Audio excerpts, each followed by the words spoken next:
Two brothers in a van, and then a meteor hit, and they ran as fast as they could from giant cat monsters. And then a giant tornado came. A Mexican armada shows up with weapons made from tomatoes. This insane clip is from Rick and Morty's Season 1 episode, 60 Minutes. A unique entry in the show's relatively short catalog, which is saying a lot for a cartoon that has managed to entertain a wide-ranging audience while exploring complicated topics such as human transfiguration, alternate dimensions, and intergalactic politics. And I believe this particular episode is the perfect summation of what exactly makes Rick and Morty so successful: creative balance. And you don't have to look any further than the show's two co-creators, Justin Roiland and Dan Harmon, to see how this vital component is on full display. On the surface, Rick and Morty is a constant bombardment of ideas. The writing staff utilizes the science fiction genre with its endless possibilities to its full potential. For example, in this episode, Rick enhances the family's cable box so they are able to view channels across alternate dimensions. It's the perfect concept for a show like Rick and Morty, which likes to satirize genre conventions, because the only limitation on creativity becomes the writer's own imaginations. And also, I can't feel anything either. Did I mention that? But that's not as catchy as having ants in your eyes, so that always goes, off by the wayside. Save me, take me to the light. Oh my God, I see demons. Baby legs, you're a good detective, but not good enough because of your baby legs. What makes this episode especially unique is that Justin Roiland, who voices a vast majority of the characters on the show, including Rick and Morty, completely improvised these alternative programs and commercials. Roiland's mind is bursting with ideas and creativity, and since his mind operates at such a quick pace, improvisation has been worked into a number of episodes on the show. I usually have moments in each episode that weren't in the script. One big example is the cold open in the pilot. That whole sequence in Rick's ship was improv based on a scene suggestion from Dan. Other stuff, when Rick acts strange or fucks around, that's usually improv. What this improvisation creates are genuine character reactions, pauses, and stutters, which not only adds a layer of sloppy realism to the show, but also adds another example of how the creators tried to defy television show conventions. In 60 Minutes, they even bring the audience in on the joke by addressing the audience with a not-so-subtle fourth-wall-breaking line. Seems like TV from other dimensions has a somewhat looser feel to it. Yeah, it's got an almost improvisational tone. Once we as the audience realize the ride we're now on, it helps us trust the creators, and makes the entire stream of conscious creation, with all its rough edges, all the more impressive and humorous. But a random assortment of ideas doesn't necessarily make up an engaging storyline. And that's where Dan Harmon's influence on Rick and Morty comes in.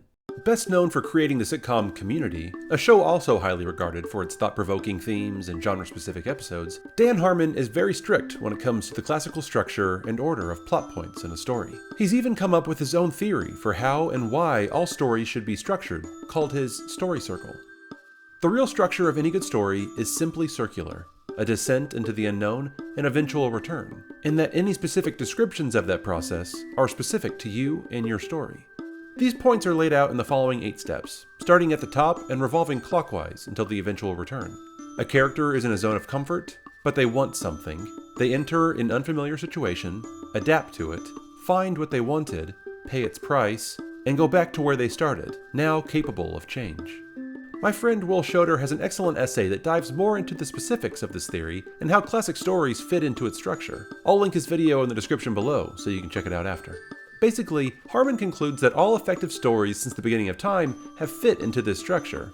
He believes in this structure so much, he even has it drawn on a board in the Rick and Morty writer's room. In the audio commentary for 60 Minutes, Justin Roiland and the writers talk about the necessity to have this underlining structure to guide the chaos. I have to say that I really do feel like this is the precipice of a beautiful marriage between your sensibilities and my sensibilities. The emotional story between Beth and Jerry is the Dan side, the nonsense that was made up. All the crazy shit.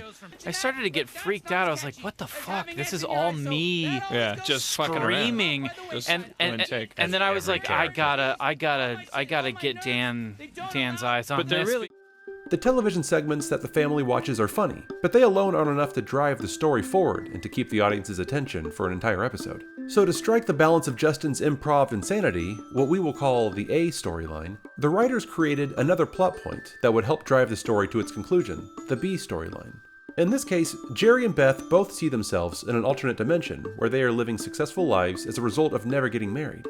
This leads them to question their relationship and whether or not they should get a divorce. Just as their marriage seems about over, both A and B storylines converge at the conclusion, as Jerry and Beth see on the television that the alternate versions of themselves still love and need each other. This added storyline brings much needed weight and meaning to what would have otherwise been an empty, directionless episode. My question is, don't you think you could just do an episode where there is no B story and you just did that for 20 minutes? I don't think people would respond as positively if we just did those like. No, I mean that's stories, why yeah. that's why it's elevated, because we have a B story Peanut butter that's and jelly. really Yeah. like amazing. So like, do it's you dramatic want to do family- that in season 2? Do you Yeah, want to just yeah. do one without the B story? Oh boy. No. Season 2 has got to be the same thing. A story, B story. This creative balance between Roiland and Harmon is what has made Rick and Morty so successful. Together, they're able to carefully walk a line of structured chaos, which has led to one of the most intellectual and emotional television shows in recent memory. Here's what Victoria Lynn Schmidt says about this balance in her book, Story Structure Architect. You need to have some direction as to where you are going, but you also need to feel free to write what your heart tells you to write. One way is no better or worse than the other, but together they can complement and enhance each other. A story with only structure will leave you with something dull and unoriginal, and a story with only ideas will leave you with something incoherent and meaningless. But when both are complementing each other, anything becomes possible. Hold on, there's more. Old women are coming, and they're also in the movie, and they're gonna come and cross-attack the moon. It comes crashing into Earth, and what do you do then? It's two brothers, and they're gonna. It's called Two Brothers. Two Brothers. It's just called Two Brothers. Grab my Terryfold flaps. Entertain the Elk puts out 2 new videos a month, so please make sure you subscribe below. That way you're aware whenever new videos drop. If you enjoyed this video, please like it, share it with a friend, comment below. You can also support this channel by donating to my Patreon page. Patrons get access to exclusive content such as audio commentaries, t-shirts, and other cool rewards. This video was brought to you by Squarespace. I recently built my own website, and honestly, I wouldn't have been able to do it without Squarespace. I know absolutely nothing about coding, and the entire process just seemed overwhelming, but Squarespace's all-in-one platform and their excellent 24/7 customer service made the entire process so incredibly simple and easier than I could have ever imagined. There's nothing to install or any annoying updates ever. They even help you find the domain address for your website. For me, I was able to simply search entertaintheelk.com, saw it was available, paid for it, and it was mine, just like that. So if you're looking to grow and promote your own business, head over to squarespace.com/theelk, where you can start a free trial service. Play around with all the possibilities, and you'll see for yourself just how easy it all is. And when you use the offer code THEELK, you'll get 10% off your first purchase. Thanks again everyone for watching. I'll see you next time.